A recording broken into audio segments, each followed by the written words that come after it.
Thanks very much, Sean. And I want to thank all the panelists today for their insights. I think it's been a hugely interesting and insightful event.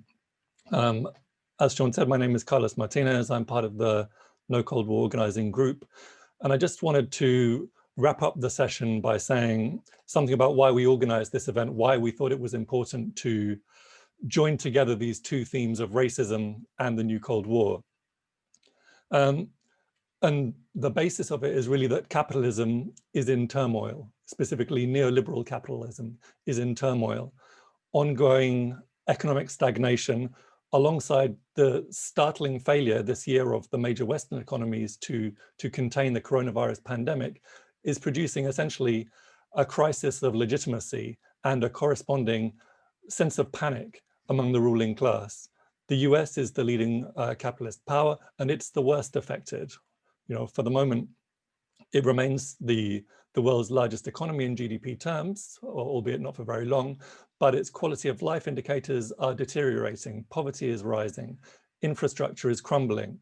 Large parts of the country are affected by chronic unemployment. COVID-19 has to date taken the lives of almost 250,000 people in that country, and that number is going up by around 1,000 every single day.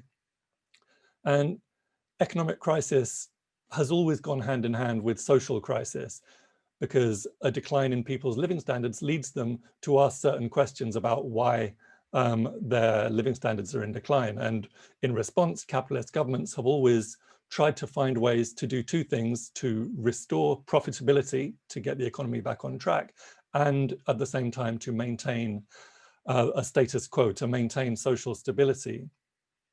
In Britain and the US, we're still kind of reeling from the financial crash of 2008. We're still in an economic recession that starts at that time.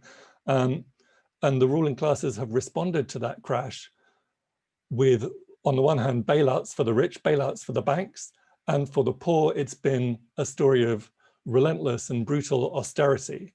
In both cases, they've attempted to divert and weaken working class resistance through the promotion specifically of racism, especially at this time, xenophobia, anti-immigrant and anti-Muslim Islamophobic racism.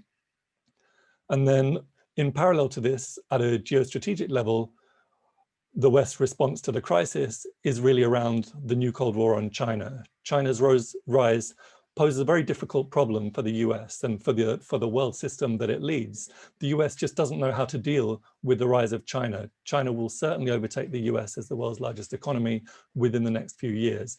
It's already ahead in several important areas of technology, and it's catching up fast in others. What's more, politically, China is an independent country. It's a third world power.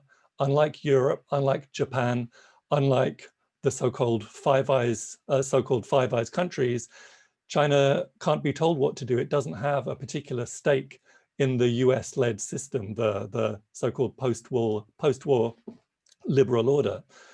And as a developing country, China is pushing for an end to hegemony, for a multipolar, multilateral world in which the sovereignty of all countries is respected.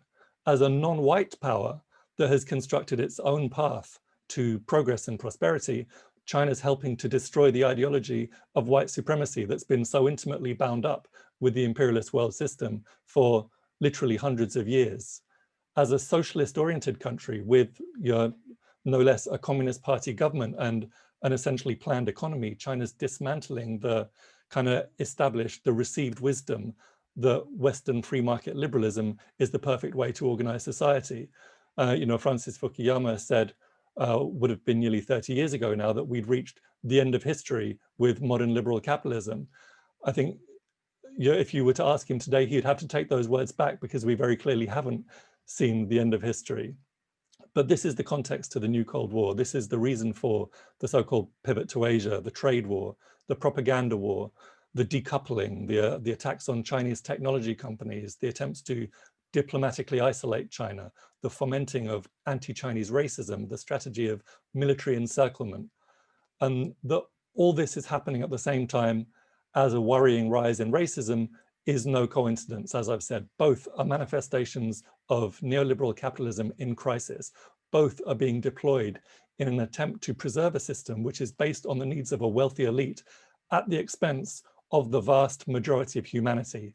And that's why we think that both need to be resolutely opposed by all of us, by all of those that want to see a different type of world, a world characterized by peace, by cooperation, by freedom from all forms of racial or national oppression. So with that said, I want to thank everyone for tuning into today's webinar. It's been a really inspiring, a really educational event. We hope that everybody will go onto our website, www.nocoldwar.org, and sign our statement, which is called "A New Cold War Against China is Against the Interests of Humanity," and we'll campaign around it.